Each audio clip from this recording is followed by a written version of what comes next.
Hello বন্ধুরা, তোমরা সবাই কেমন আছো? আশা করি ভালো আছো। তো আজকে আমার মিনি ব্লগে তোমাদেরকে স্বাগতম। আজকে দেখো আমার বর আমাকে ভিডিও করে দিচ্ছে। আমি আজকে সকাল থেকে শুরু করলাম গ্রিন টি দিয়ে। তো আমি গ্রিন টিটা আমি খাবো। দেখো লিপটনের গ্রিন টি।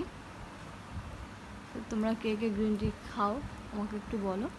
তা চলো আমি গ্রিন টি খাওয়া শুরু করব। আর আমি তোমাদেরকে দেখাবো কীভাবে গ্রিন টিটা খেতে হয়। চলো দেখাবো। তো বর আজকে ভিডিওটা করে দিয়েছে। তো আমার অনেক কপাল ভালো হয়ে গেল, আমার বর ভিডিও করে দিয়েছে। তো দেখো কিভাবে আমি গিন্ডিটা করছি। গিন্ডিটা এইভাবেই খেতে হয়, এটাকে ভিজিয়ে রাখতে হয়, ভিজিয়ে রেখে তারপরে খেতে হয়। তো দেখো কেমন, এটা গরম জলে এটা দিয়ে দেবো, দিয়ে 5 মিনিট মতো রেখে দেবো, তারপরে এটাকে আমি খেয়ে নেবো।